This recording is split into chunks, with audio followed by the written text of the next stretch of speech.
The only lasting recovery comes through acknowledging that something else has taken the place of God.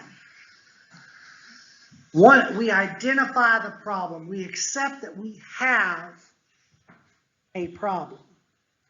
Here's the cycle of an addiction. And addictions run in cycles. There's an emotion within our brain that triggers the desire. That desire turns into the craving into some sort of ritual, if you will, using, and then guilt. How many addicts out there feel guilt? All of them. Every addict has a degree of guilt. We can only change when that degree of guilt reaches a level in which we are willing to accept that we have a problem. Controlling the habit is when we do something, a controlling habit is when we do something we really don't want to do, but we do it anyway.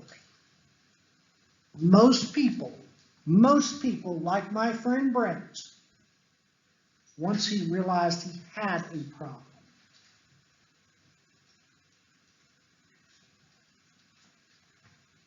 did it anyway.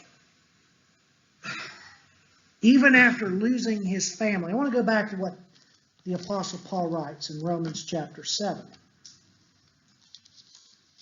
In Romans chapter 7,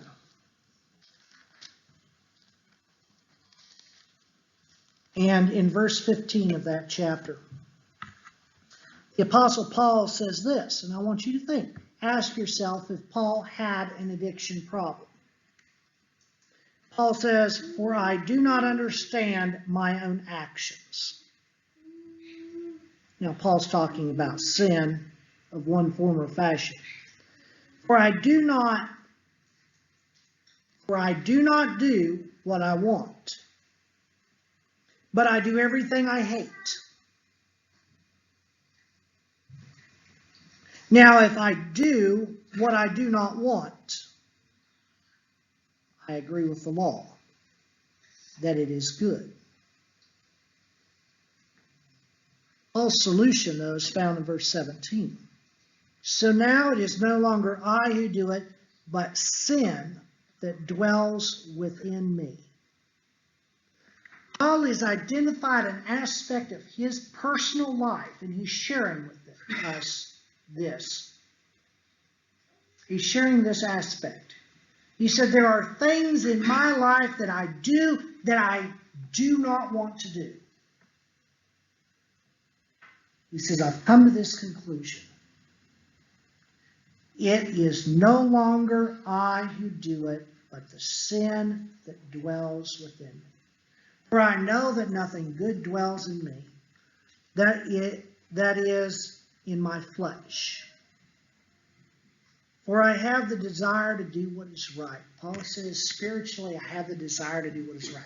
So, if someone is an addict and addicted to a substance, they need to identify the desire that the Apostle Paul had was right. Again, I don't know if Paul was an addict in any form or fashion, but there were certainly some aspects of Paul's life where he, like you and I, struggled with sin. In order to understand addictions, human beings are creatures of habit. No matter how much I try to break Dennis's habit, that's his seat in the church. Now, that's where Dennis sits. No matter, I don't know why, I sit in the same spot. Occasionally now, as I'm older, I will go visit a different congregation. I don't always sit in the same spot. But for years, my entire life, 3 rows back, that side of the building.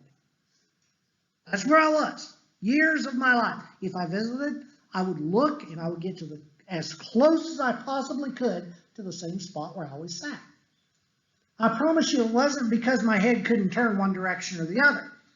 I was a creature of habit. and still am for the most part. Some of our habits are good, some of our habits are bad. But habits, and addiction is a habit. The desire is in the brain. But just because the person has the desire and a genetic makeup in the brain that makes them more prone to an addiction does not mean that there is not an escape. It works the same way for each and every one of us. Whether we're prone to addictions or not, habits make addictions.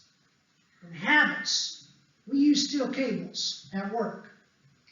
We had a building here in town that was out of plumb. It was a store building, a little bit larger than this auditorium, frame structure, and it was listing to one side, mainly because there was no structural integrity to it. It had one wall, and the rest was a rectangular box, and nothing to keep the building from going like this. There was only one wall at the back of the building, and it had a window in it. The front wall, originally all glass windows, the glass was gone, and some genius had put vinyl siding up over the front and nothing in behind. No structural integrity. The building was listing. We were out of plumb, 13¼ inches. So you can imagine a 2-story building, 13¼ inches out of plumb, leaning out into the street. We took steel cables and pulled that back into place. Now, if I took a thread of steel, each of these cables is made up of multiple threads of steel. We call them steel rope. And every rope is made up of threads. All right? So, every time we do something, we add a thread to the habit. And the habit becomes stronger. Every time I sat in the same spot in the church building, the desire became a little stronger. It's subconscious. You don't even think about it. You don't realize it. But every time you do something by habit, it becomes stronger and stronger until I've seen steel cables bigger around than my arm. The person who smokes is not addicted the first time they light a cigarette.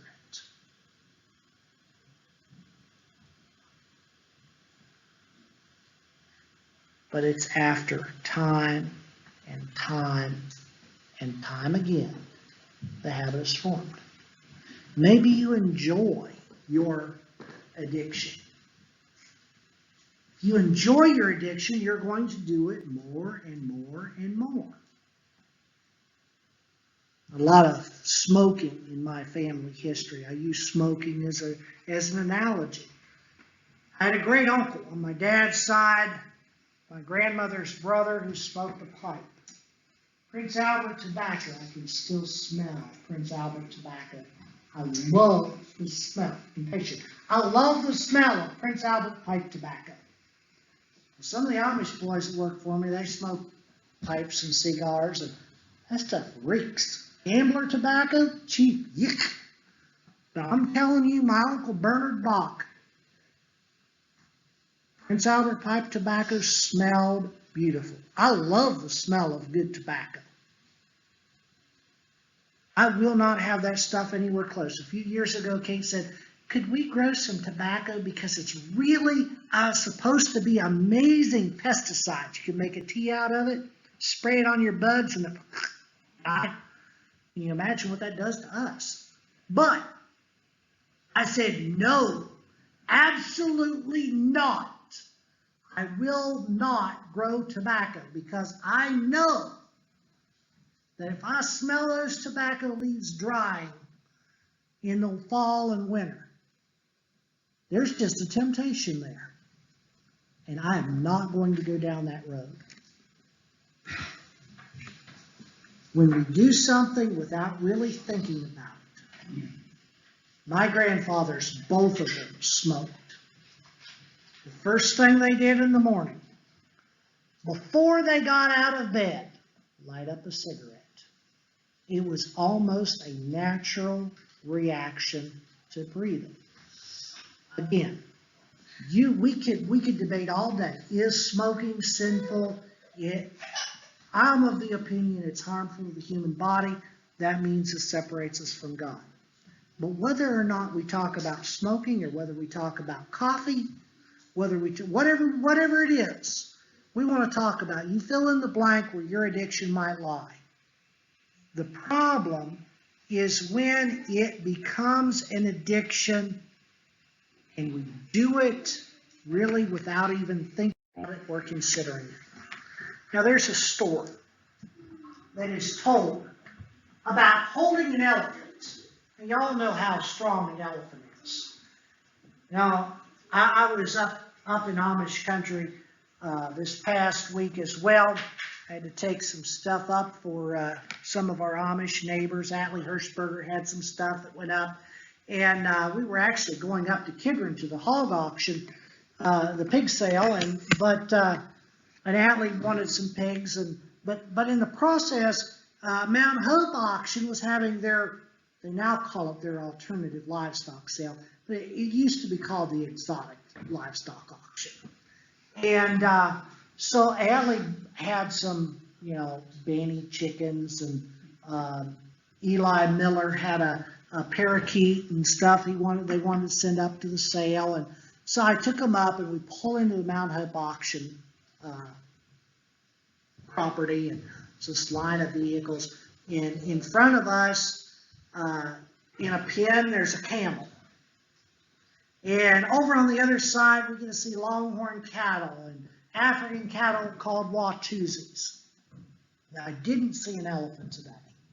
But Atlee Hirschberger said, I think I'm going to try farming with elephants instead of horses. He said, not everybody's got them. I think I'd have the only ones around. And his father-in-law, Toby Miller, said, you might need to think about how you're going to manage to control those elephants before you go buying an elephant at the sale today. But there's a story about an elephant. There's a training process. An elephant, when he's first caught in the wild, is shackled by a steel chain and a steel shackle around his leg. And they use that as a training tool because it's stronger than the elephant. However, once the elephant has in his brain that he cannot escape, he can be held by a piece of rope no heavier than a binder twine that we use for hay bales. My sister did a similar thing with horses. Horses, like elephants, are very habit-forming, and they're very intelligent. We always ran a single strand of electric fence. Horse learns, they touch the electric fence, it hurts, right, Dylan? Okay, so now you and I can distinguish the difference between electric fence and binder twine, but my sister's horses couldn't. She used to put binder twine up on fence posts and fence in a new pasture for the horses. Now, those horses just weren't thinking straight. Likewise, the elephant, when he's fully trained and his brain thinks, I can't escape, they do away with the chain and they hold him with a rope the size of a binder twine.